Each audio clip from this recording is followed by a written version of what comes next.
오늘 우리에게 주시는 하나님의 말씀은 마태복음 13장 3절에서 9절과 52절의 말씀입니다.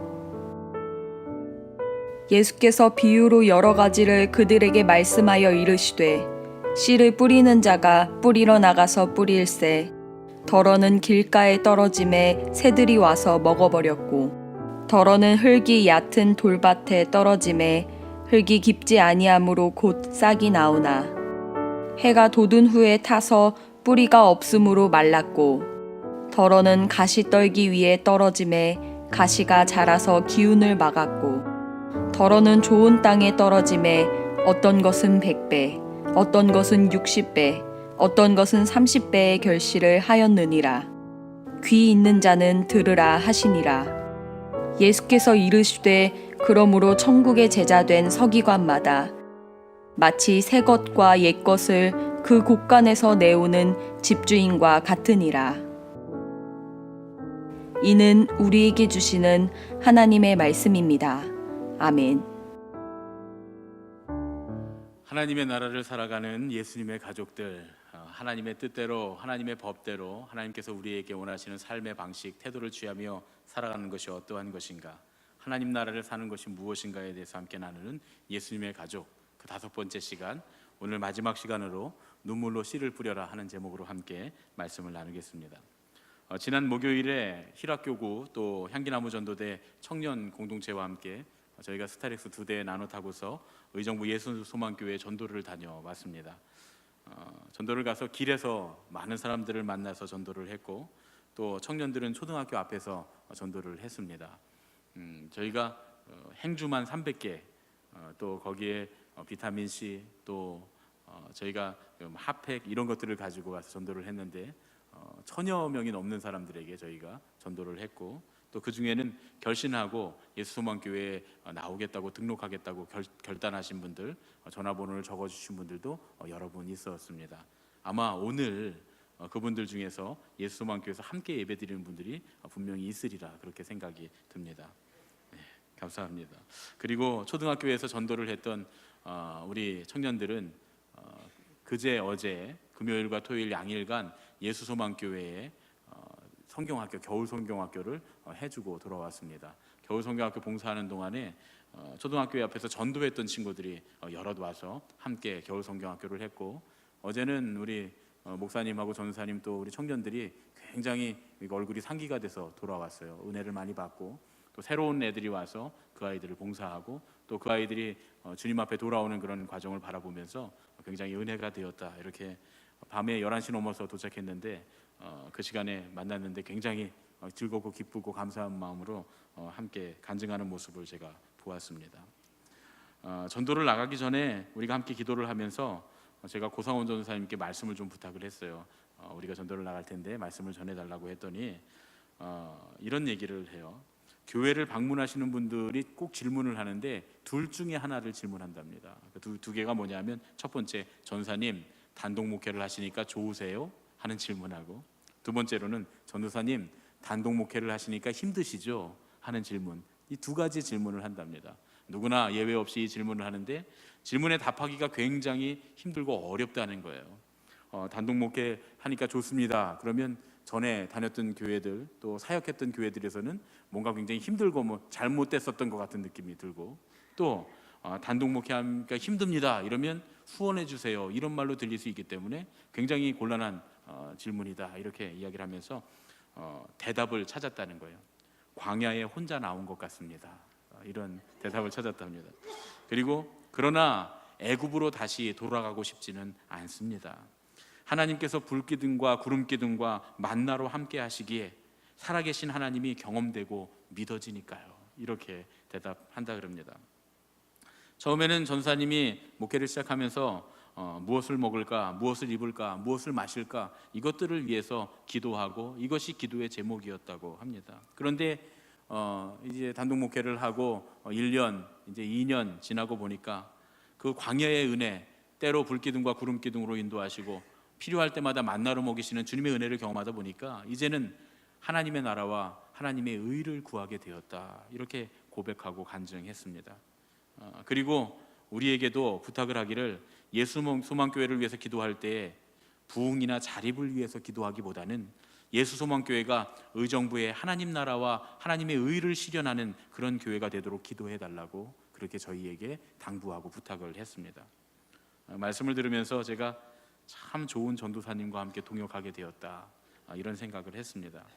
우리가 기도로 돕고 후원하는 교회가 이런 교회라면 우리도 참 행복한 동역자가 될 수 있겠다, 그런 마음이 들었습니다. 당장 눈앞의 유익을 구하지 않고 참된 것을 구할 수 있는 믿음, 그런 바른 목회 정신을 다시 한번 되새길 수 있는 저에게도 아주 귀중한 시간이 되었고, 이제 막 목회를 시작한 후배 전도사님에게 많이 배우고 돌아오는 시간이었습니다. 우리는 눈앞의 유익을 늘 추구합니다. 그러다 보니까 소위 전투에는 이겼는데 전쟁에는 지는 그런 일들을 종종 경험하게 됩니다. 신앙이라고 하는 것은 결코 소탐대실해서는 안 되는 일인데 우리는 종종 그 사실을 잊어버립니다. 마태의 공동체는 마땅히 교회가 해야 할 일이 무엇인지, 믿음의 사람들, 하나님의 나라를 살아가는 예수님의 가족들이 중요하게 생각해야 되는 것은 무엇인지, 그들이 추구해야 될 목표가 무엇인지를 분명히 아는 사람들이었던 것 같습니다. 마태는 예수님의 말씀을 통해서 그 말씀에서 무엇이 작은 것이고 무엇이 별로 중요하지 않은 것이고 또 무엇이 큰 것이며 아주 중요한 것인지를 예수님의 말씀 가운데 찾게 되었습니다. 오늘 우리가 읽은 말씀 씨 뿌리는 사람의 비유는 우리가 그동안 읽었던 다른 비유들과는 좀 다릅니다. 다른 비유들은 다 천국은 마치 무엇과 같으니 이렇게 시작하는데 유독 이 비유는 그런 말이 없습니다. 이 비유 안에는 천국이라고 하는 말이 한 번도 등장하지 않습니다. 그렇기 때문에 씨 뿌리는 사람을 하나님 아버지나 예수님으로 굳이 해석할 수도 있겠지만 말씀 그대로를 들여다보면 씨 뿌리는 하나님을 표현하려고 했다라고 말하기가 어려운 그런 비유입니다. 여기서 씨 뿌리는 사람을 통해서 주님께서 우리에게 보여주시려는 것은 무엇이었을까? 예수님께서는 제자들에게 이 비유를 친히 설명을 해 주십니다. 마태복음 13장 18절부터 23절에 보면 그런즉 씨 뿌리는 비유를 들으라. 아무나 천국 말씀을 듣고 깨닫지 못할 때는 악한 자가 와서 그 마음에 뿌려진 것을 빼앗나니 이는 곧 길가에 뿌려진 자요 돌밭에 뿌려졌다는 것은 말씀을 듣고 즉시 기쁨으로 받되 그 속에 뿌리가 없어 잠시 견디다가 말씀으로 말미암아 환난이나 박해가 일어날 때에는 곧 넘어지는 자요 가시떨기에 뿌려졌다는 것은 말씀을 들으나 세상의 염려와 재물의 유혹에 말씀이 막혀 결실하지 못하는 자요 좋은 땅에 뿌려졌다는 것은 말씀을 듣고 깨닫는 자니 결실하여 어떤 것은 100배, 어떤 것은 60배, 어떤 것은 30배가 되느니라 하시더라. 예수님의 해설을 보면 씨 뿌리는 자가 누구인지 절대로 결코 알 수가 없습니다. 누가 씨를 뿌리는가에 대한 설명을 해주시지 않고 그저 네 가지 땅에 대한 해설만 있습니다. 그러면 이 네 가지 땅이라는 것은 무엇인가? 혹은 이 네 가지 땅은 누구인가 하는 겁니다. 바로 천국의 말씀을 듣는 사람들이다, 이렇게 말씀하십니다. 물론 이 의미를 확장하면 천국의 말씀을 듣는 사람들뿐만 아니라 어떤 일도 될 수 있습니다. 천천히 설명하겠습니다. 천국의 말씀을 듣는 사람이 네 부류인데 어떤 사람들은 듣고도 전혀 깨닫지 못하고 어떤 사람들은 즉시 기쁨으로 받습니다. 하지만 어려움이 생기면 말씀대로 살지 않는다는 거예요. 또 어떤 이들은 어려움도 잘 이겨내지만 결국 자기 욕심을 넘어서지 못해서 결실을 맺지 못한다는 거예요. 그러나 그 중에서는 결실하는 사람들도 있는데 그들은 100배, 60배, 30배의 풍성한 결실을 맺게 된다는 겁니다. 그러니까 말씀을 듣는 사람들이 어떤 태도를 갖고 있는가에 따라 그들이 결실하기도 하고 결실하지 못하기도 한다, 그런 말씀입니다. 그런데 그러면 이 말씀은 말씀을 듣는 사람들을 위한 말씀인가? 바로 이 땅을 위한 말씀인가 하는 겁니다. 그런데 땅을 위한 비유는 아닙니다. 왜냐하면 이 어차피 네 가지 땅은 정해져 있기 때문입니다. 이 말씀이 돌을 골라내고 가시덤불을 뽑아내고 밭을 기경해서 옥토로 만들라, 이렇게 많이 해석하지만 사실은 그것을 위한 말씀은 아니다, 그런 얘기죠. 우리나라 사람들이, 특히 우리나라 농부들이 이 말씀을 읽을 때 의아해합니다. 도대체 어떤 농부가 자기의 밭을 일구는데 돌도 골라내지 않고 밭을 만드냐는 거예요. 또 어떤 농부가 자기 밭을 일구는데 길같이 딱딱한 땅을 갈지도 않고 씨앗을 뿌리냐는 거예요. 또 어떤 농부가 가시덤불이 잔뜩 있는데 그 가시덤불을 제거하지 않고 잡초도 뽑지 않고 거기다 씨를 뿌리느냐는 거예요. 이 한국 사람들의 생각으로는 이해할 수 없는 그런 일입니다. 그런데 이스라엘의 농토와 농사짓는 법을 알면 우리는 금방 이 비유를 이해할 수 있습니다. 이 얘기는 절대로 땅을 옥토로 만들어서 거기에 씨앗을 뿌리라, 너희들이 옥토로 만들어야 그래야 100배의 열매가 있다, 이런 말씀이 아니다라고 하는 거죠. 이스라엘의 농토는 석회암 안반지대가 참 많습니다. 우리나라 사람들이 밭을 만들 때는 돌밭이 있으면 돌을 다 골라내고 그리고 그곳에 아주 폭신폭신한 땅으로 만들어서 그래서 밭을 일구니까 당연히 여기 이 성경에 나오는 돌밭도 그런 돌밭일 것이다 이렇게 생각하지만 그렇지 않다 그런 얘기죠. 이스라엘의 돌밭은 속회암 안반지대입니다. 안반지대 위에 흙이 얇게 쌓여 있기 때문에 씨가 떨어져서 아침 이슬이 오고 하면 싹은 나지만 이 대낮에 뜨거운 햇빛이 내리쬐면 결국 말라 죽고 만다는 거죠. 바로 그런 겁니다. 이 안반은 제거할 수 있는 돌이 아니다 그런 얘기죠. 또 지난번에 말씀드렸지만 우리가 지난 시간에 함께 나누었던 것처럼 밭에는 늘 나무가 있습니다. 특히 이 이스라엘 지역에 가면 이 아카시아 종류의 나무들이 있지요. 그것이 바로 가시 나무들인데 그런 나무들이 한두 사람 들어갈 만한 그늘을 만들어줘서 광야 가운데서도 그 나무의 그늘에 쉴 수 있습니다. 나무에 씨가 떨어졌다고 결실하지 못한다고 나무를 뽑아버리면 농부는 어디서 쉽니까? 그러니까 이 나무는 뽑을 수 있는 나무가 아니다. 뽑을 수 있는 가시덤불이 아니다 그런 얘기입니다. 길이라고 하는 것도 마찬가지입니다. 지금 우리는 농토 정리가 잘 돼 있어서 밭두렁도 있고 논두렁도 있습니다. 여러분 밭두렁과 논두렁이 없으면 농사 못 짓습니다. 왜냐하면 농부가 걸어 다녀야 왔다 갔다 해야 농사를 지을 수 있는데 밭두렁과 논두렁까지 다 갈아서 밭으로 만들어 버리면 도대체 여기 씨가 심겼는지 안 심겼는지 씨를 꾹꾹 밟으면서 다니면 농사가 잘 되겠습니까? 이 당시에 이스라엘 농토는 우리와 좀 다릅니다. 이렇게 기경이 잘 돼 있고 농지 정리가 잘 돼 있는 게 아니기 때문에 그냥 들판에 나가서 씨를 이렇게 흩어 뿌리는 겁니다. 그러다 보니 농부가 일을 하려고 왔다 갔다 하는 곳은 자연스럽게 딱딱한 길처럼 굳어 버리는 겁니다. 그 길을 없애버리면 농부가 농사를 지을 재간이 없습니다. 그래서 그 길은 꼭 있는 것입니다.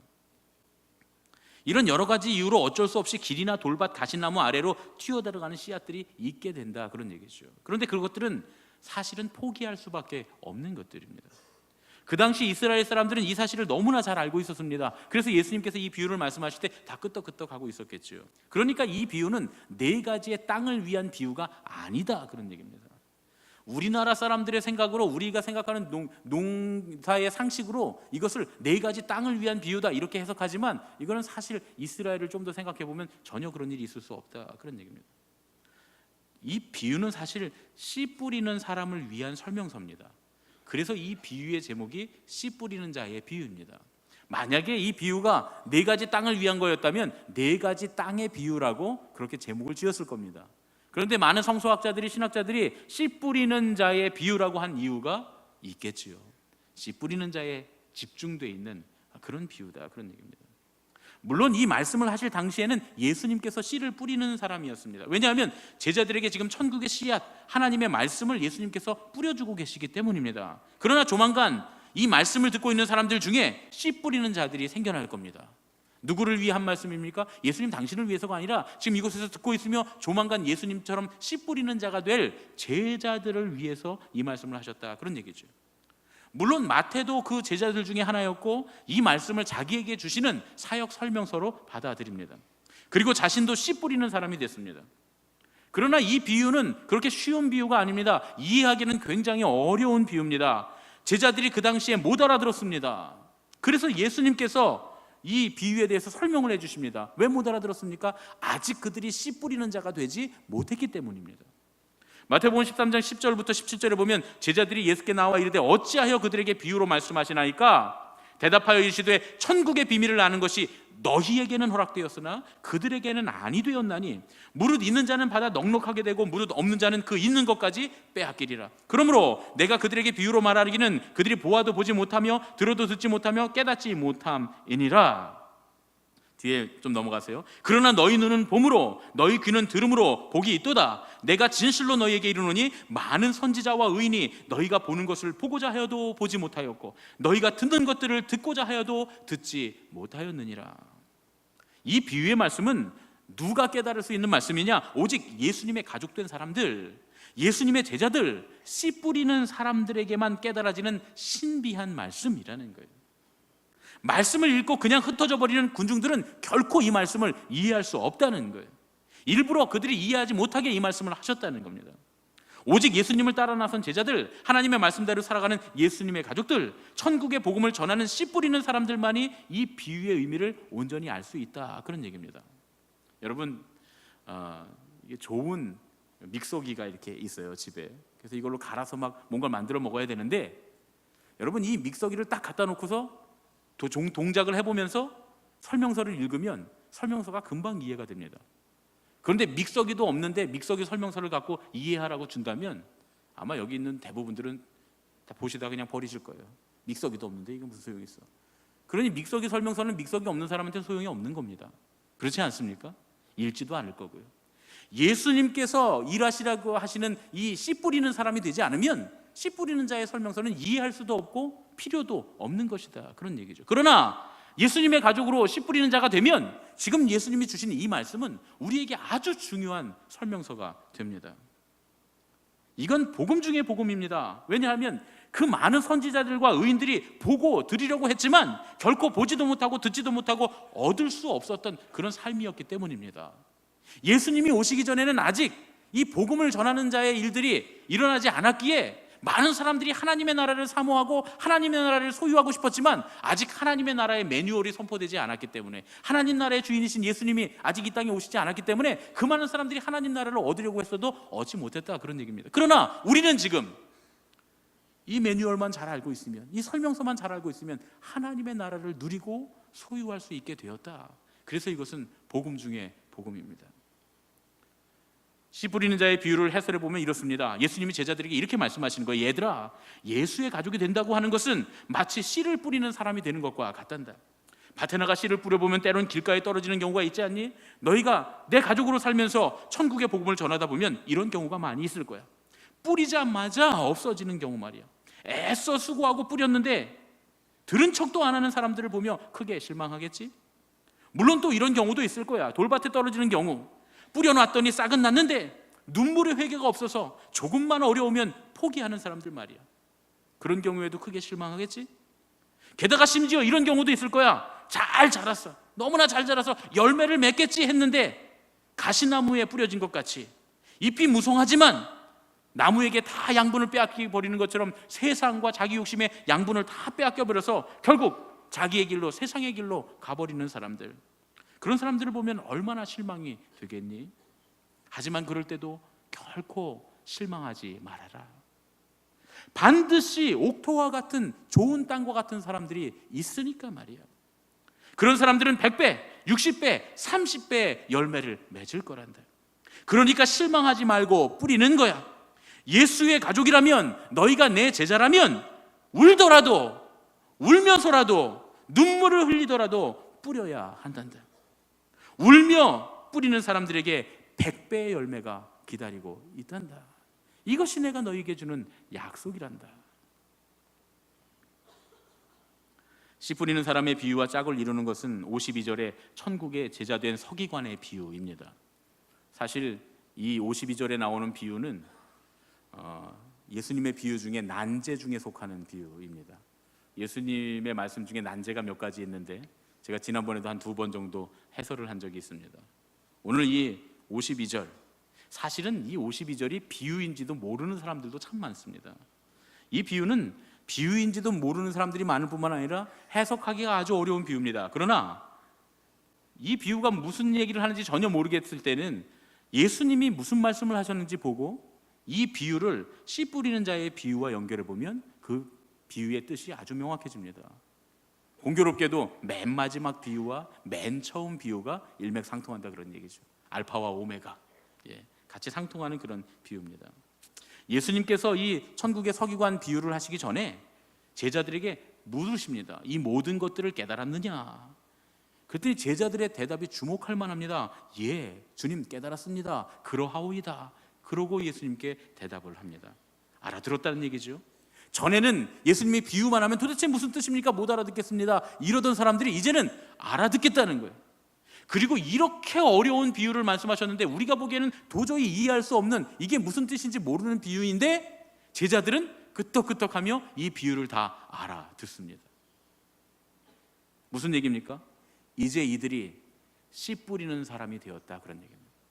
진정한 예수님의 가족이 되었다, 하나님 나라를 살아가는 하나님 나라의 구성원이 되었다 하는 얘기입니다. 이제 예수님의 가족이 되어 씨 뿌리는 사람들, 제자들이 되어 이제는 그들 가운데 뿌리고 자라고 넘쳐서 새 것과 옛 것이 가득한, 마치 주인처럼, 예수님처럼 새 곡식과 옛 곡식을 꺼내어 사람들에게 나누어 베풀어 줄 수 있는 그런 사람들이 다 됐다, 그런 얘기입니다. 그러면 새 것은 무엇이고 옛 것은 무엇일까요? 전통적으로 주석을 보면 새 것은, 새 곡식은 새 언약의 복음을 말합니다. 신약을 말하고, 또 옛 것은 율법의 말씀, 구약을 말한다, 이렇게 해석을 합니다. 저는 좀 다르게 해석합니다. 저는 이렇게 해석하는 게 더 좋다고 생각합니다. 새 것은 새롭게 지금 내가 신앙생활을 하며 하나님의 말씀을 뿌리며 씨 뿌리는 자가 되어 예수님의 가족이 되어 살아가면서 지금 매일매일 하루의 삶 가운데 새록새록 깨달아가는 하나님의 은혜, 이것은 새 것. 그리고 옛 것은 이전에 주님께서 나를 구원해 주셨던 그 구원의 감격 가운데 우리가 주님 안에 있었던 그 은혜의 기억들, 그것들은 옛 것, 옛 곡식. 예수님 가족이 되어서 하나님 말씀대로 사는 사람들에게는 이런 옛 곡식과 새 곡식이 풍성해야 합니다. 마태에게 있어서는 처음 자기를 제자로 불러주셨을 때, 또 예수님의 가족으로 맞아주셨을 때 그때의 감격이 있었습니다. 예수님을 따라다니면서 말씀을 듣고 천국의 삶을 배우던 때가 있었습니다. 이것이 마태에게는 옛 곡식, 옛 것이었습니다. 그리고 모든 족속으로 제자를 삼아 아버지와 아들과 성령의 이름으로 세례를 주고 내가 너에게 분부한 모든 것을 가르쳐 지키게 하라 하시는 그 주님의 말씀을 따라서 제자 삼고 가르치고 복음을 전하고 하나님의 공동체를 이끌면서 예수님의 가족, 진정한 씨 뿌리는 자가 되어 그 씨 뿌리는 자에게 주시는 은혜를 새록새록 누리는, 다시 말해서 옥토에 뿌려진 씨앗의 100배의 축복과 그 은혜를 날마다 깨닫는 그 마태가 누렸던 그 은혜, 그것은 새 곡식이었습니다. 가끔 보면 옛날에는 나도 뜨거웠었다고, 나도 옛날에는 신앙이 좋았다고, 나는 뜨거운 신앙을 했었다고, 옛날에 이런 일도 하고 저런 일도 했다고 그렇게 말씀하는 분들이 계십니다. 그러나 천국을 살아가는 예수님의 가족이라면 옛 은혜만 추억하면서 살지는 않습니다. 옛 은혜는, 우리가 처음 겪었던 그 옛 은혜들은 하나님의 나라를 시작하는, 이제 말씀 가운데 살기를 시작하는 그런 우리가 이끌어줘야 될 사람들에게 간증하기 위해서 있는 것입니다. 그리고 지금 오늘 우리를 살게 하는 것은 오늘 우리에게 주시는 은혜를 누리며 오늘 하루도 주님의 말씀에 순종하며 살아가는, 그래서 그것 때문에 오는 100배의 축복, 옥토의 축복으로 넘쳐나는 그 은혜로 충만한 삶을 사는 사람, 그 사람이야말로 진짜 예수님의 가족입니다. 비록 우리의 환경이 때로는 길가와 같고 돌밭 같고 가시나무 같을 수 있습니다. 그러나 그럼에도 불구하고 옥토가 있음의 기쁨으로 단을 거두어 돌아갈 것을 믿으면서 주님을 신뢰하며 주님의 말씀에 순종할 수 있는 사람들, 그런 사람들에게는 새로운 은혜가 충만한 줄로 믿습니다. 제가 좋아하는 책이 있는데 제 책장에 이렇게 꽂혀 있는 책인데, 빌 오한론이라고 하는 사람이 쓴 하나만 다르게 행동하라, 그런 책이 있습니다. 제가 이 책을 좋아하게 된 이유는 이 책에 나오는 빅터 프랭클의 이야기 때문입니다. 이 책을 읽다 보면 로고테라피, 즉 의미요법이라고 하는 것을 창시한 상담학자이고 심리학자인데, 이 빅터 프랭클의 이야기가 나옵니다. 그가 죽음의 수용소였던 그 아우슈비츠에서 끔찍한 3년 동안 수감 생활을 견뎌내고 결국 그곳에서 살아나옵니다. 그가 아우슈비츠에서 살아남았던 그 경험을 토대로 해서 우리가 존재하는데, 우리가 살아가는데 의미를 갖는다고 하는 것이 얼마나 중요한지에 대해서 우리에게 가르쳐주고 많은 사람들에게 그 이야기로 도움을 주었습니다. 어느 매서운 추위가 있었던 아주 추운 날, 온 세상이 꽁꽁 얼어있던 겨울날, 빅터 프랭클이 다른 사람들과 함께 죽음의 수용소 아우슈비츠로 이동을 하고 있었습니다. 얇은 옷 하나만 걸치고 양말도 없이 여기저기에 구멍이 난 신발을 신고, 그리고 극심한 굶주림과 학대로 인해서 몸이 쇠약해질 대로 쇠약해져 있는 그가 이제 수용소를 향해서 걸어갑니다. 심한 감기를 앓고 있었는데 기침이 얼마나 심했든지 기침을 하다가 쓰러져서 일어설 수조차 없을 정도로 그렇게 나약해져 있었습니다. 감시인이 다가와서 일어나 걸으라고 큰 소리로 명령을 했지만 얼마나 기침이 심하게 나는지 감시인에게 대답조차 할 수가 없었다는 거예요. 그러자 이 감시인이 당장 일어나서 걷지 않으면 죽여버리겠다고 몽둥이를 갖고 와서 때리기 시작합니다. 그동안 다른 사람들이 그렇게 많이 죽어가는 것을 봐왔던 빅터 프랭클은 이제 내 차례구나 신음하면서 고통하면서 정신을 잃어가고 있었습니다. 그렇게 모든 것을 포기하고 쓰러져 있던 그 빅터 프랭클에게 갑자기 환상이 보이기 시작합니다. 아마도 너무나 극심한 고통 때문에 환각이 보였던 게 아닐까 싶습니다. 그런데 그 환상 속에, 자기가 보았던 환상 속에는 전쟁이 끝났어요. 그리고 오스트리아 빈의 어느 강당에 자기가 서 있는 거예요. 그리고 거기 보면 죽음의 수용소에서의 심리학, 이런 제목의 이 현수막이 붙어 있고 한 200여 명의 사람들이 모여 있는데 그들이 아주 집중을 해서 그를 보고 있었습니다. 어떻게 죽음의 수용소에서 겪은 일들 같은 그런 일들을 말하면서 그런 일을 당하는 사람들이 어떻게 정신적으로 감정적으로 이런 끔찍한 경험들을 극복할 수 있을까? 그것에 대해서 사람들에게 강연하고 있는 자신을 보게 됩니다. 그 순간 어느 벌판에 쓰러져 죽어가고 있는 한 인간인 자신이 아닌 훌륭한 강연을 하면서 생생하게 살아있는 자기 자신을 보게 되는 거죠. 그가 환상 속에 있는 청중들에게 이렇게 말합니다. 그 고통 속에 그 구타를 당하며 내가 더 이상 걸을 힘도 없었지만 나는 다시 일어났고 처음에는 힘들었지만 점점 힘을 내서 내가 다시 걸었습니다. 그렇게 환상 속에 있는 청중들이 말하는 순간 정말 놀랍게도 현실 속에서 실제로 몸이 일으켜지고 다시 걸을 수 있었다는 거예요. 그 혹한의 추위 속에서 죽음의 수용소로 이송되는 내내 그 강연을 상상하면서 쓰러지고 다시 일어나고 쓰러지고 다시 일어나며 그 길을 걸어갔다는 거예요. 그리고 숙소에 쓰러져 누울 때마다, 누워서 쉴 때마다 훌륭한 강연을 마치고 청중들에게 기립박수를 받는 자신을 상상하며 그 어려움들을 이겨냈다는 겁니다. 그로부터 오랜 시간이 흘러서 마침내 1990년 빅터 프랭클은 캘리포니아의 애너하임에 서게 됐습니다. 그리고 7천여 명의 군중들이 그의 강연에 모두 기립해서 박수를 치고 있었다는 겁니다. 실제로 1997년도에 빅터 프랭클이 돌아가셨는데 정말 많은 사람들에게 희망을 준 그런 좋은 심리학자였습니다. 이 책에서 빌 오한로는 빅터 프랭클이 문제를 해결하기 위해서 보통의 사람들과 다르게 한 행동이 하나 있다는 거예요. 유일하게 다른 사람들과 다르게 행동했던 그 한 가지는 바로 자기의 미래의 모습을 상상한 것이라는 겁니다. 그리고 미래의 자기의 모습을 상상하는 데서 그치지 않고 다시 현재로 돌아와서 자기가 상상한 미래를 실현하기 위해서 지금 내가 할 일이 무엇인가, 자기가 마땅히 해야 할 일, 그 자리에서 일어나는 그 일을 했다는 겁니다. 쓰러져 있던 그 길에서 일어나는 그 일부터 시작했기 때문이라는 거죠. 제가 오늘 지금 세 번째 설교를 하는데 굉장히 힘듭니다. 눈치챈 분도 계시겠지만 제가 자꾸 발음이 꼬이고 문장이 막 이렇게 섞이고 엉키고 합니다. 그래서 제가 잠을 잘 못 잤어요. 금요일부터 어제 토요일까지 제가 사역을 힘들게 했습니다. 우리 교회는 여러분들이 아시는 것처럼 사역자가 많지 않기 때문에 한두 사람이 빠지면 그 일을 다 나눠서 해야 되거든요.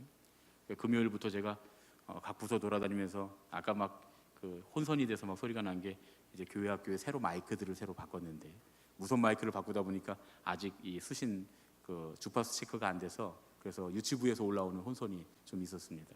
금방 찾아서 정리하긴 했는데 제가 오랫동안 전도사 부목사를 하다 보니까 못하는 게 거의 없어요. 마이크 설치부터 뭐 전기일도 해보고 안 해본 게 하나도 없습니다. 제가 그 음향 이거를 체크를 해주니까 우리 청년이 어제 깜짝 놀라던데 제가 어제는 또 유초등부 우리 성경학교를 했거든요. 유초등부 성경학교 하는데 제가 올라가서 음향을 다 체크해주고 다시 음향과 영상 시설을 다 맞춰주고 왔습니다. 이렇게 여기 이것저것 하다 보니까 이 교회가 조금씩 좋아지기는 할 것 같아요. 부서들도 좋아질 것 같은데 피곤하죠. 그런데 그렇게 사역자도 없는데 뭐 사역자들 없으면 담임 목사도 뛰어다니면서 일해야 되는데 뭘 먹고 살릴 놨다고 남의 교회까지 가서 성경학교를 해주냐고 말이죠. 그럴 분들이 계실지 모르겠어요. 우리 교회가 선교를 하고 해외 선교를 하기 위해서 준비한다고 하면 아마도 비웃는 사람들이 있을지도 모르겠습니다. 건축한 지 얼마 안 되는 교회가 선교를 해봐야 얼마나 할 거고, 차라리 건축 채무를 갚는데 열심히 집중해서 건축 채무부터 갚아야 되는 게 아니냐, 이렇게 생각하는 분들이 계실지도 모르겠습니다. 한 사람만 빠져도 그렇게 힘든데 굳이 그렇게까지 해야 되나? 김대환 목사님 여기 앉아 있지만 10분도 못 자고 나왔어요. 어제 와서 예배 준비하고 그리고 집에 5시 10분에 들어가서 씻고 옷 갈아입고 바로 나왔습니다. 지금 저기 지금 몇 시간째 좀 저렇게 깨 있는지 몰라요. 유병찬 전사도 지금 유초등부 올라가 있는데 어제 그 유초등부 아이들 집회하고 밤새 그 정리하고 준비하고 여기 다 음향 시설 전부 다 바꿨었거든요. 다른 초대 손님들이 와서 다 바꿔놓은 거 그거 밤새 지금 정리하고 거기도 지금 몇 시간째 깨 있는지 모릅니다.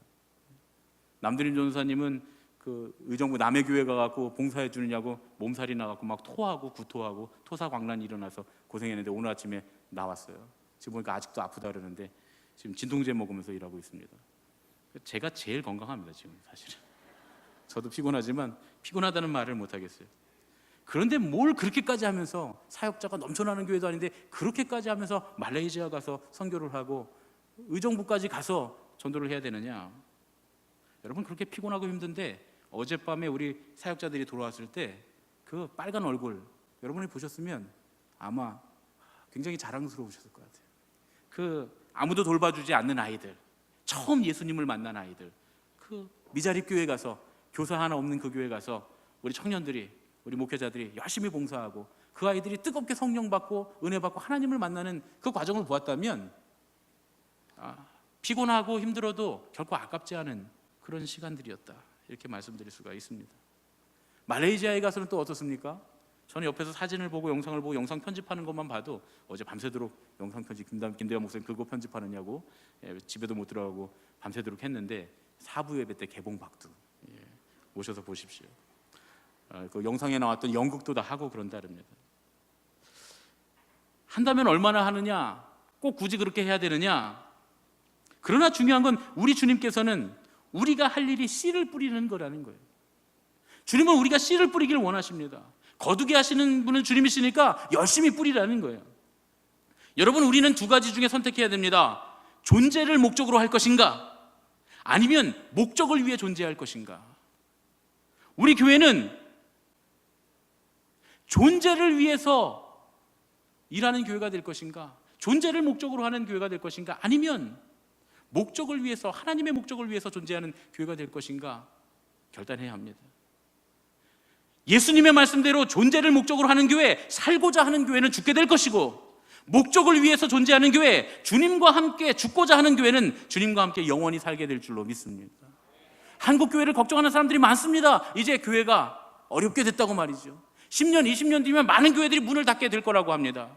교인들이 떠나가고 사람들이 교회를 비판하고 비난하고 교회에 실망한다고 합니다. 우리 교회는 10년 뒤에 20년 뒤에 살아남을 수 있을까요? 그러나 중요한 사실은 그냥 이 교회를 유지하기 위해서, 존재하기 위해서, 살아남기 위해서 우리가 그것을 목적으로 우리 교회가 있다면 결국 우리 교회는 사라지고 죽고 말 것입니다. 그러나 반대로 우리가 죽기를 각오하고 하나님의 나라, 하나님의 목적을 위해서 죽고자 결심하면 우리 교회는 살게 될 줄로 믿습니다. 영원히 주님과 함께 하나님 나라까지 가게 될 교회가 될 줄로 믿습니다. 그래서 지금은 울더라도 뿌려야 하는 겁니다. 지금은 우리가 조금밖에 없지만, 그래서 조금밖에 없기 때문에 더욱 뿌려야 합니다. 그래야 거둘 게 있습니다. 물론 우리가 뿌리는 것들이 길가에도 떨어질 겁니다. 돌밭에도 떨어질 겁니다. 가시밭에 떨어질 수도 있습니다. 사람들이 보면서 왜 저걸 저기다 허비하나 그렇게 말할 수도 있습니다. 그러나 중요한 건 반드시 옥토가 있습니다. 우리가 길가를 보거나 돌밭을 보거나 가시밭을 보고 뿌리는 게 아니라 그런 얘기죠. 옥토에서 자랄 열매를 바라보며 우리는 뿌립니다. 그래서 우리는 울면서 뿌리는 자입니다. 이것이야말로 예수님의 가족이 알아야 하는 하나님 나라의 수칙, 우리가 그렇게 살아야 하는 하나님 나라의 생활 방식의 결론이자 모든 것이다, 그런 말씀입니다. 우리 옆에 계신 분들과 인사하겠습니다. 울더라도 뿌립시다. 반드시 옥토가 있습니다. 할렐루야. 이 일은 우리의 인생에도 그대로 적용됩니다. 인생을 살다 보면 헛되이 뿌리는 것 같을 때가 참 많이 있습니다. 특히 믿음을 지키며 살아가다 보면 손해보는 경우가 훨씬 많습니다. 예수님도 말씀하십니다. 3번은 실패할 거라고 말이죠. 그러니까 우리가 3번은 실패할 각오를 해야 됩니다. 그러나 중요한 건 3번 실패해도 100배가 기다리고 있는 줄로 믿습니다. 반드시 옥토가 있는 줄로 믿습니다. 우리 옆에 계신 분과 한 번만 더 인사하겠습니다. 당신의 인생에 100배가 기다리고 있습니다. 당신의 인생에 100배가 기다리고 있습니다. 할렐루야.